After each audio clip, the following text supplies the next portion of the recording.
en fait li nga xamante ne moo jot a xew démb damay koy faram-fàcce ci ñetti poñ ci wàllu li ñu woowee administration maanaam nan la mbir yi di doxee ensuite ci wàllu droit ak ci wàllu politique ci wàllu administration wax nañ ko bi nga xamante ne madame Joséphine Diallo génn na àdduna yàlla na ko yàlla yërëm donc Assemblée nationale dafa retrouver wu dans une certaine mesure avec une personnalité boo xamante ne xamoon na liggéey bi yàgg na fa am na compétence donc du coup kooku bu fa nekkatul mën na andi ay jeexi jaaxa donc comme ni ko Aba Mbaye waxee y a eu une impréparation ni ñu waroon a préparer séance bi organiser ko ni ñu ko waroon organiser kenn organiser wu ko noonu kooku mooy ponk bi njëkk alors beneen ponk bi mooy ci wàllu droit alors ci wàllu droit problème bi c'était de savoir est-ce que ñi nga xamante ne ay députés ay ministres lañu ak ay directeurs de société est-ce que ñooñu amoon nañu droit teew ci Assemblée nationale je crois que foofu aussi opposition bi njàngat bi ñu ci am ci wàllu droit man dama jàpp ni wérul parce que dañu jël article 51 règlement intérieur bi nga xamante ne immunité lay traité di fa déduire le mandat or foofu kenn waru fa déduire le mandat parce que bu fekkente ne dafa am un problème d'incompatibilité da ngay dem ci article yi nga xamante ne ñoom ñooy régir ñoom ñooy organiser le régime juridique des incompatibilités donc on ne peut pas rechercher le régime juridique des incompatibilités dans un article qui traite de l'immunité or l'immunité bu ñu fàtte ne c'est pour protéger le député ma leen di rappeler ne l'article 117 du code électoral article 117 déjà fait que bu fekkente ne rek candidat nga ci élection législative diggante ouverture campagne officielle campagne bi boobu ñu proclamer résultat yi am nga immunité donc kenn mënul jël le fait d'avoir une immunité nga raccrocher ko avec l'exercice de la fonction kooku du jàngat bu wér ci wàllu droit li koy gën a firnde boo jëlee le président de la République article 36 de la Constitution dañu ne le président en exercice continue son mandat jusqu'à l'installation du nouveau président article 36 alinéa 2 jusqu'à l'installation du nouveau président nga ñëw article 37 de la Constitution ñu ne le président de la République nouvellement élu est installé dans ses fonctions après avoir prêté serment est installé dans ses fonctions après avoir prêté serment. C'est la prestation de serment moom mooy l'entrée en fonction. Tout à fait d'autant plus que l'élection ça pas mën nañu wax ne c'est à partir du fait que Conseil constitutionnel proclamé na les résultats définitifs donc en ce moment il est élu il a le mandat. On parle de président élu et de président sortant. Non je veux dire que il est élu c'est-à-dire il a un mandat en tant que capacité mandat mooy lan mooy habilitation à parler au nom et pour le compte du peuple pour un temps maanaam sañ-sañ bu ñu lay may ngay wax di jëf ci turu askan bi ci ab diir ñu ne nag loolu balaa ngay mën a dugg en fonction maanaam balaa ngay mën a jël ay dogal yu wér ci wàllu droit fokk mu am une formalité substantielle bu ñu def formalité substantielle boobu bu fekkente ne c'est le cas du président de la République mooy prestation de serment bi bu fekkee député yi la installation bi mooy tax président député yi ñu jàpp ne ils sont entrés en fonction et c'est pourquoi les articles pertinents qui organisent le régime juridique des incompatibilités à savoir article 110 ba article 118 donc article yooyu dañuy wax ni une fois que le député a pris fonction à partir de ce moment-là court un délai de 8 jours pour qu'il puisse démissionner. Donc vous rejoignez Ndiaga Sylla qui dit que donc les députés installés ont jusqu'au 20 septembre pour renoncer à leur mandat de député ou à leur fonction ministérielle. Non, je ne rejoins personne. Je dis ce que le droit a dit. C'est ça, et le règlement Ndiaga intérieur. Sylla a abondé dans le Mais c'est même ce sens. que le droit dit. Alors, le droit dit que si on doit chercher un régime d'incompatibilité, il faut si on doit chercher le régime des incompatibilités, il faut rechercher cela dans la partie du règlement intérieur qui en traite et non pas au niveau de l'immunité. Parce que l'immunité, encore une fois, même à partir de l'article 117 du code électoral, on a une immunité en tant que candidat. Démb, les deux ministres en question, muy Abdoulaye Seydou Sow et Abdoulaye Daouda Diallo, ils avaient le droit d'être dans l'Assemblée et ils ont 8 jours à partir d'hier. Bien entendu, pour parce faire qu'ils le renoncement. ne sont pas encore entrés en fonction parce que mi ngi mel ni gis nga ñaari mode du létt yu wute mënuñu ko defandoo ci benn bopp ñaari ay député yoo xam ne dañ leen fal ci ñaari élection yoo xam ne bokkul mënuñoo teewandoo Assemblée nationale moo tax dans l'ordonnancement juridique pour éviter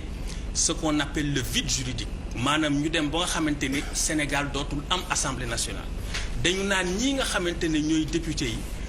balaa seen mandat di jeex dafay fekk ñi leen di wuutu ñu installer leen pour éviter le vide juridique pour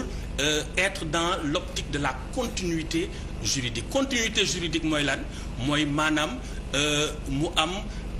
ay kuréel yi nga xamante ne mooy doxal réew mi mën a wéy ci jamono ci loo xamante ne du am ay dog-dog donc loolu. mën nañu poser question. Laissez-le terminer. Kooku c'était sur le plan juridique ça veut dire que objection yi nga xamante ne yi nga xamante ne moom la ñu tëral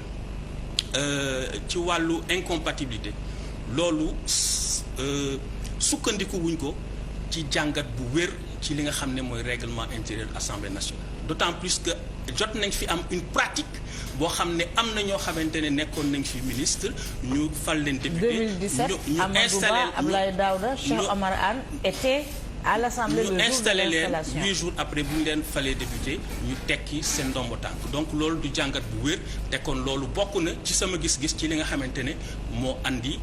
problème bi ci wàllu droit léegi bu ñu ñëwee ci wàllu politique alors ci wàllu politique dafay nekk li ñu woowee. Non, vous ne posez pas de questions, vous êtes là pour répondre à des questions. Non, vous aurez votre temps de parole. En fait bu ñu ñëwee ci wàllu politique dafay nekk li ñu woowee en science politique cette tension permanente et constante, cette oscillation entre la politisation du droit et la juridicisation de la politique maanaam nan la ñu fexee ba nga xamante ne yoon dafay tënk politique ak naka la politique di def ba jëfandikoo yoon donc foofu day am une subtilité boo xam ne homme politique yi dañu instrumentaliser droit pour seen intérêt personnel ak seen intérêt partisan te loolu aussi lu jar a bàyyi xel la te du guléet ci jeu politique Sénégal 1993 ñi ngi génn ci code consensuel boo xam ne ñëpp d'accordoon nañ ci code consensuel boobu dafa nekkoon code boo xam ne dafa am ay jéego yu bëri yu mu defoon ci wàllu ñongal suñu démocratie ni ñu organiser les élections alors ñu ne parti politique yi représentant parti politique yi am nañu sañ-sañ nekk depuis le bureau de vote jusqu'à la commission nationale de recensement des votes di saytu li nga xam ne mooy les opérations électorales léegi bi ñu ñëwee ñu jël au niveau de la commission nationale de recensement des votes wax ne les représentants des candidats ñoom ñëpp dañ fay teew ba noppi dañu am voix délibérative donc on faisait des représentants des partis politiques des juges et parties donc loolu dafa nekkoon une faute juridique c'est-à-dire on ne peut pas nul ne peut être juge en sa propre cause léegi li waraloon loolu moo taxoon la commission nationale de recensement des votes bloqué woon en 1993 ba conseil constitutionnel bi ñu ko saisiré wax ne la commission a un délai de 72 heures pour rendre pour proclamer les résultats provisoires mais lan moo nekkoon ci ginnaaw loolu moo gën a am solo c'est que représentant parti opposition yi lan lañ bëggoon def dañu bëggoon wax ne comme ñoom 7 la ñu woon je crois qui représenté woon parti socialiste di Mamadou Diop yàlla na ko yàlla yërëm léegi ñu nekkoon dañu appliquer la loi de la majorité bu ñu appliquer loi de la majorité ça fait 7 contre 1 donc dañ lay imposer suñu ay décisions Mamadou Diop ne leen ñun ñoo leen yéen a certes 7 ngeen mais ñun ñoo leen ëpp pouvoir donc mënu leen ñu imposer mënu leen ma imposer seen volonté léegi le but c'était quoi c'était de procéder à l'annulation de tous les PV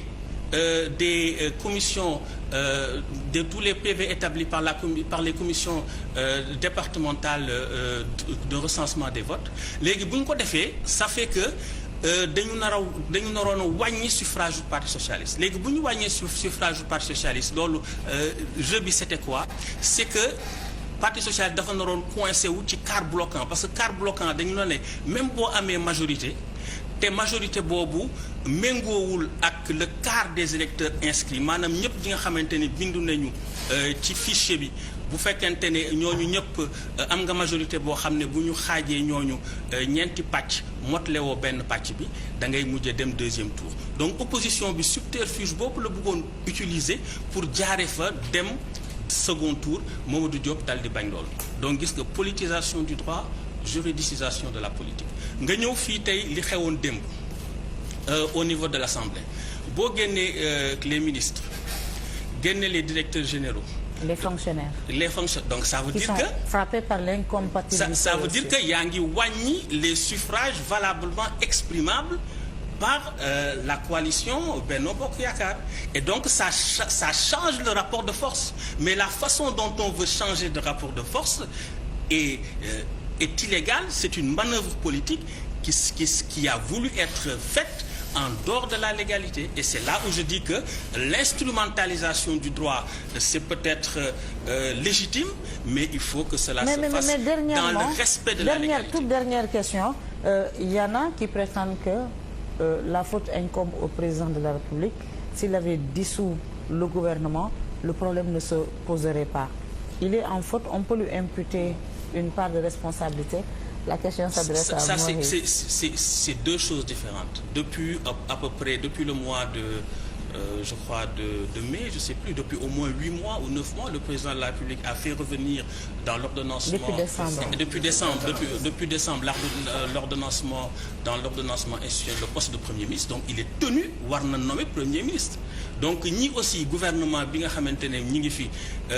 kenn lettu leen kenn firiwu leen peut-être liggéeyuñu. Bon on sent par exemple li nga xamante ne mooy njëg yi ni mu yokk bu jéggi dayoo xëy na peut-être suñu amoon ministre yoo xam ne toog nañu ils sont pas sur des sièges éjectables xëy na dinañ gën a mën a liggéey gën a farlu ci li nga xam ne mooy coono askan bi mais loolu c'est un autre problème mais quoi qu'il en soit il faut que ñu dellu si ci règlement. Est-ce que c'est une faute juridique que le gouvernement ne soit pas dissous d'abord avec le retour du poste de Premier ministre, ensuite avec la fin de ces élections, parce que le premier conseil des ministres, le président avait dit aux ministres préparez vos dossiers. Après, il s'en est suivi un conseil des ministres avec des décisions fortes qui ont été prises et depuis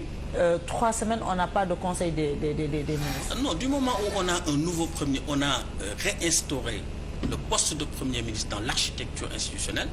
Dañu war a nommer premier ministre d'autant plus que ministres yi dafa am ay dogal yoo xamante ne dañ ko war a xaatim ni ko président di xaatime moom la ñu woowee le contreseing donc loolu dafa am solo bu ko deful imaginer lu ñu mu am acte boo xam ne ministre daf ko war a contresigner ministre contresigner wu ko mu am par exemple ñu nommé koo xam ne c'est un directeur général kooku dem signer des contrats yoo xam ne ça engage le Sénégal mais contrats yooyu mën nañ ko considérer comme étant nul et non avenu parce que y a un vice substantiel.